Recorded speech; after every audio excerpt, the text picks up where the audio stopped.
Hello YouTube. Today on Black Thumb Tips, Tricks, and Tools, I'm going to be talking about wire repairs.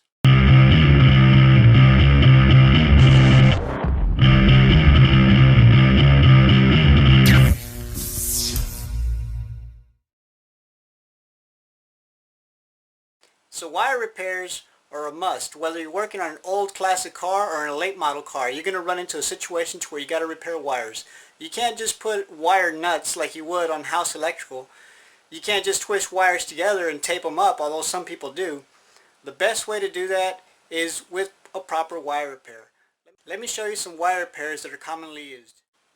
So here we have different what I call butt connectors that we use to splice wires together, put two or more wires together. You have a regular butt connector. All you do is you come in here with your pliers and you stick your wires in there and you crimp them down. That kind of works. That's, as a matter of fact, as a beginner, that's what I used to use all the time. Then you also have these Splice sleeves. These are pretty cool. These work the same way as a butt connector. You put your wire in there, you crimp it down, but then you come back with a torch or a heat shrink tip, and you can actually heat shrink the sleeve on it. Gives you a watertight seal. They come in different sizes, the same thing as the butt connectors. They come in different sizes also for different gauges. You got the larger yellow one, the medium size blue, and then you have a smaller salmon one.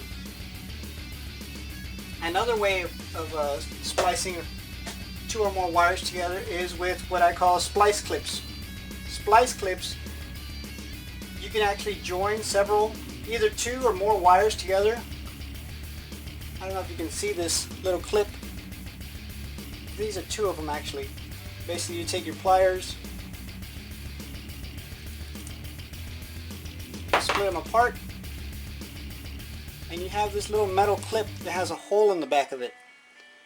Use special crimping pliers. You crimp it down on the wires. Once you're done, you can actually fill that with solder, and it floods the whole wires and gives you a better seal. At the same time, you'd run a heat shrink tube further up the wires, and you can heat shrink the whole thing. Or you can just come back and tape it. Doesn't matter, however you want to do it. You can also do wire repairs with terminal ends. You can repair the terminals that go into a connector. If you get real close to a connector, or you rather just replace the whole wire instead of just doing a wire repair, wire to wire, you can actually repair the ends. You can actually get some of these from GM. You can get some of them from Amazon. But hands down, no matter what kind of wire repair you're doing, no matter what kind of repair you're doing, soldering is the best connection you can make. So it doesn't have to be a circuit board. You don't have to be working on a circuit board or anything complex like that to solder. You can solder directly on wires. Soldering, as a matter of fact, is actually much cheaper than these Splice sleeves or butt connectors. You can actually buy yourself a roll of solder and some shrink tube, and you can literally do hundreds, if not thousands, of wire repairs.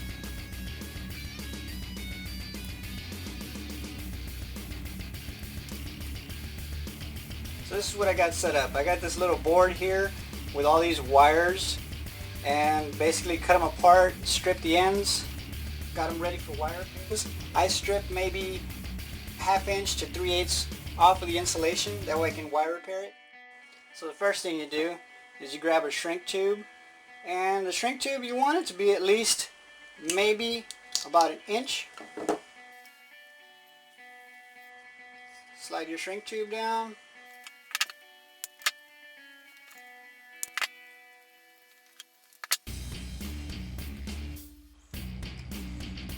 Use a larger gauge.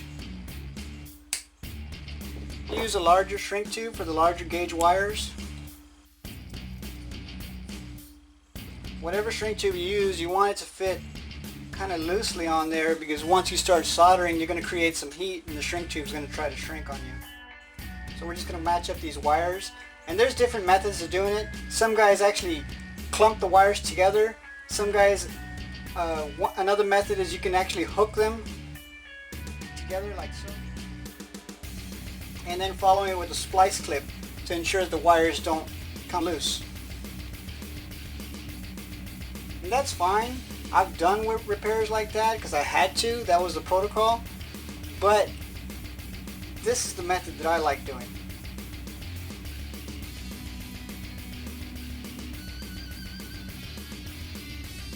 Just twist the wires like that and then apply the solder to it. So that's something else to talk about, the solder that you use.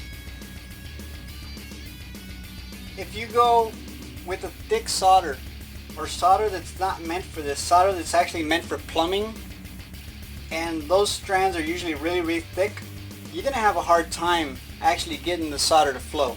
You're going to get a hard time actually being able to seal up that joint correctly. What I like to do is I'll get, of course, automotive rosin core solder, and you can get it in silver or lead. Silver, you don't want to use that on normal wire repairs because what's going to happen is it's going to make a stiff joint and it's more likely to come apart or break.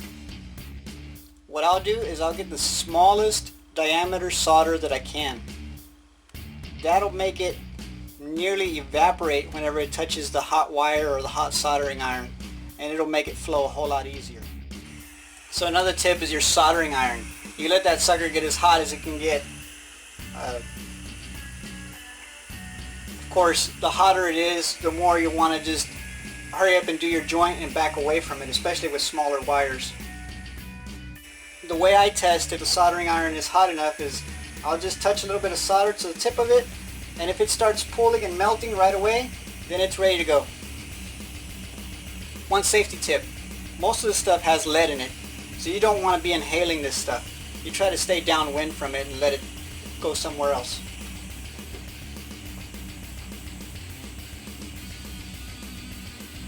So you just hold it up to the wire. A lot of time I like to put a little bit of solder on the tip.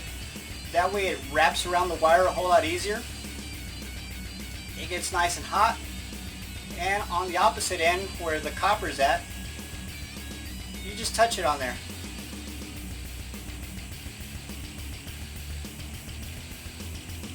Everywhere where the soldering iron is not at, you go ahead and touch it. And you just put some on liberally. You let it flow in there, let it flow between the strands. Now you don't want big old huge drops sticking out. For one, it's not going to let your shrink tube seal up properly. And two, sometimes it'll cause like these long spikes that'll actually pierce through your shrink tube.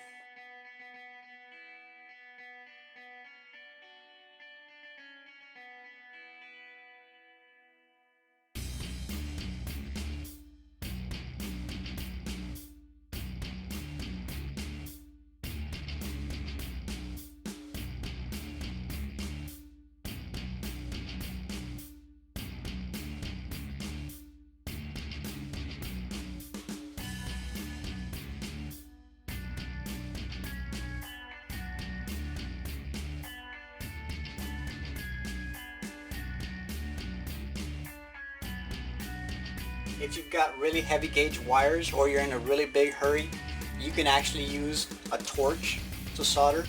You just got to be a little bit more careful with the rest of the insulation. You don't fry all the rest of the insulation, and the other wires, you got to get them out of the way.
So then what you do, you get your shrink tube, slide it back up. You always try to slide it as far away as you can because you're creating some heat and it'll start to shrink on you before you're ready to move it.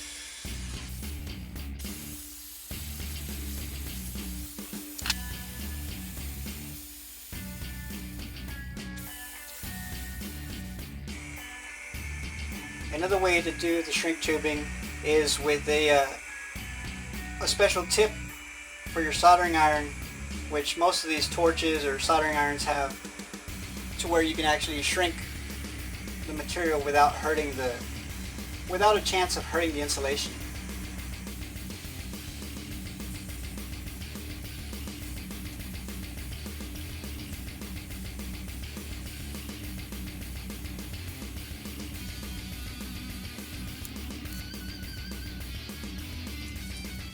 And there you have it. Nice clean wire repair. It's sealed up. No chance of corrosion getting in there. Speaking of corrosion, if you do come up with wires like this that you have to repair and you see an end that's corroded, you might as well cut that off. That's not going to make a good seal. It's only going to cause problems later. Another idea is if you end up being that it's too short, you don't want to cut it because it's going to be too short. Cut it anyways. You can always get another piece of wire in between and just wire it up and lengthen it. Do 2 wire pairs instead of 1. As long as it's a cleaner repair, it's better that way. If you have a choice whenever you're repairing a harness, you try to stagger your wires. Bring one of them this far up, another one down, another one down, another one down. You try to stagger them. That way whenever you put them together, it doesn't bulge up.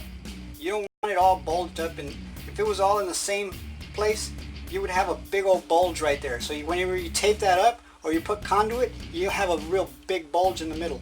You don't want that. You actually want them staggered, that way they're more flat. So there you go, guys. Showed you how to do some wire repairs. Wire repairs are a definite must no matter what you're working on. And in my opinion, doing solder and shrink tube is the most cost effective and the best way to actually get a good connection. The Dura sleeves, they work out, but they can get expensive when you're using a bunch of them. And whenever you put a bunch of them together, it kind of makes the wire repair, the harness kind of bulky. Butt connectors, if you're in a pinch, you really need to use them, or you're a beginner, there's nothing wrong with them. It's still better than any twist nuts that you might use from House Electrical. Anyways, guys, thanks a lot for watching. Don't forget to comment, like, and subscribe.